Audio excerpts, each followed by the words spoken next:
Tidak ada kehidupan yang hakiki kecuali kehidupan akhirat. Itulah prinsip hidup seorang muslim yang ingin sukses di dunianya dan di akhiratnya. Tidak ada kehidupan yang patut untuk dipersiapkan dengan sebaik-baiknya kecuali kehidupan setelah kematian, kehidupan akhirat. Rasulullah sallallahu alaihi wa alihi wasallam bersabda dalam hadis riwayat Imam Bukhari dan Muslim dari sahabat Nabi Anas bin Malik radhiyallahu anhu, Allahumma la 'aisha illa 'aishul akhirah. Ya Allah, tidak ada kehidupan yang hakiki, yang sesungguhnya kecuali kehidupan akhirat. Masuk surganya Allah subhanahu wa ta'ala tanpa hisab, tanpa azab. Melihat wajah Allah dengan penuh kelezatan iman.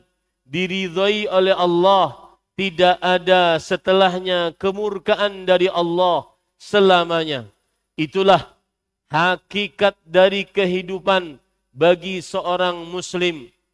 Dan siapa saja muslim yang tidak memiliki prinsip hidup seperti ini, maka pasti hidupnya di dunia penuh kesempitan, kesengsaraan, kesulitan, kegundahan, keresahan. Dan hidupnya di akhirat penuh dengan penyesalan, siksaan dari Allah subhanahu wa ta'ala. Rasulullah sallallahu alaihi wa alihi wasallam bersabda, Man kanatil akhiratu hammahu. Siapa yang kehidupan akhirat selalu ada di dalam benaknya. Masuk surga tanpa hisab selalu ada di dalam benaknya. Melihat wajah Allah dengan penuh kelezatan iman selalu menjadi cita-cita hidupnya. Diridhai oleh Allah, tidak mendapat kemurkaan selamanya setelahnya, adalah kehidupannya yang di dalam kalbunya selalu. Maka yang terjadi pada orang seperti ini adalah jama'allahu syamlah.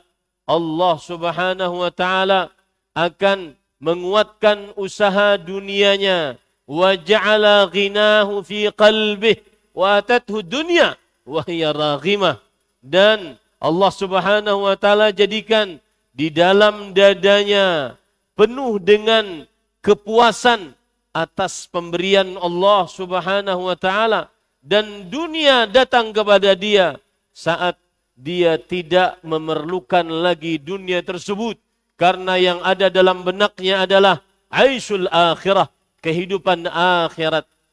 Ahibbatil muslimun, Syekh Al-Imam Ibnu Baz rahimahullahu ta'ala ketika menjelaskan hadis ini, wal maqsudu min hadha anna aisyad dunya mahma azum wa in asha wa in mutti' mi'ata am aw alfa am fahuwa zail wa anna aisyal akhirah daim baqin fahuwa an-na'imul muqim al-haqiqi wal 'aishul haqiqi.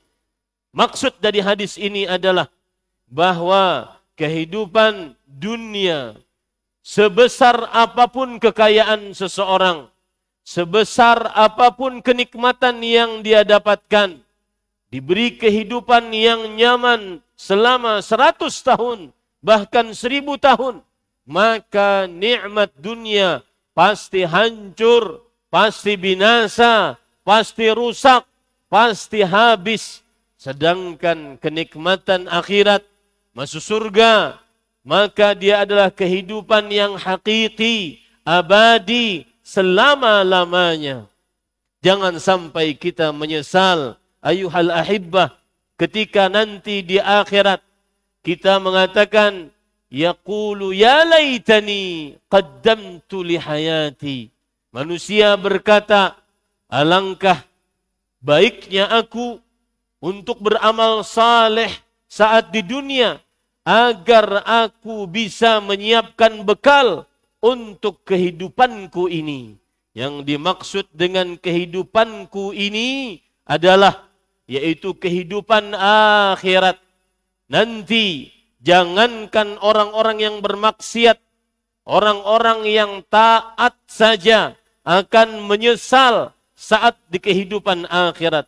Al-Imam Ibnu Katsir rahimahullahu ta'ala berkata, sayandamu, akan menyesal seorang manusia ala ma kana ma salaf, atas apa yang telah dia lakukan, minal ma'asi in kana 'asiyan, dari maksiat-maksiat yang telah dia lakukan kalau seandainya di dunia dia ahli kemaksiatan.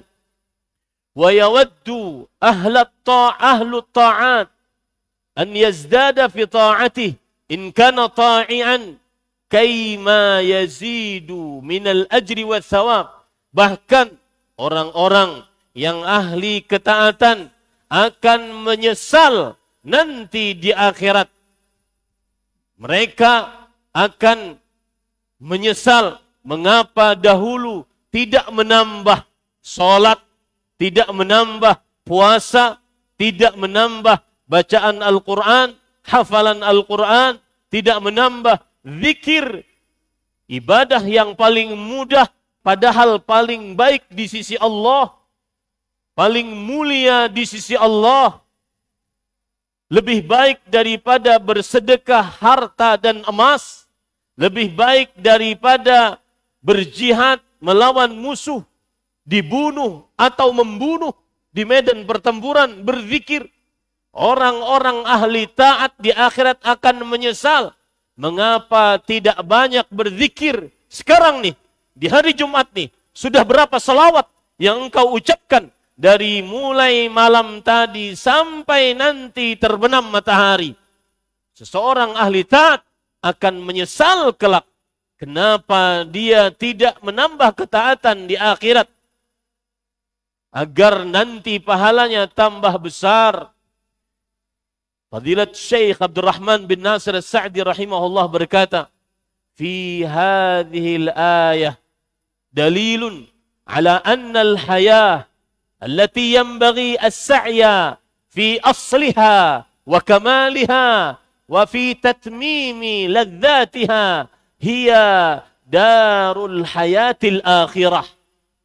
Di dalam ayat ini terdapat dalil bahwa kehidupan yang semestinya seorang manusia benar-benar bersungguh-sungguh untuknya, mengeluarkan tenaga yang penuh untuknya, capek, lelah karenanya adalah kehidupan akhirat.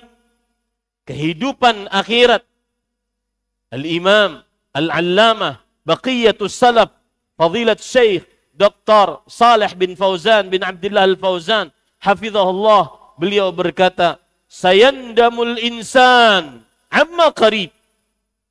Seorang manusia akan menyesal, sebentar lagi dia menyesal, hinama yarhalu ila daril akhirah, saat dia masuk ke dalam kehidupan akhirat, dari mulai alam barzakh sampai seterusnya. Ia akan menyesal. Mengapa menyesal? Karena kata Syekh, laisa ma'ahu minal mal alladhi at'aba nafsahu fi hadhihi al-hayah illa kafanu. Ketika seseorang sudah masuk ke dalam kubur, ternyata tidak ada harta yang dia bawa sama sekali. Padahal saat di dunia dia capek, letih, gelisah, gundah, gulana karenanya mencari dunia, mencari uang siang malam 24 jam. Kalau ada waktu lebih dari 24 jam, dia kerjakan. Padahal nanti tidak ada yang dia bawa dari harta yang meletihkan dia tersebut, kecuali cuma dua kapannya. Dakhala ila dunya wa huwa uryan, masuk ke kehidupan dunia dalam keadaan dia telanjang, dilahirkan oleh ibunya. Wa kharaja minha wa huwa uryan, laisa ma'ahu syai' illa kafanu. dan dia keluar dari dunia dalam keadaan telanjang juga, tidak membawa apa-apa dari dunia yang menyulitkan hidupnya, kecuali hanya kain kafannya.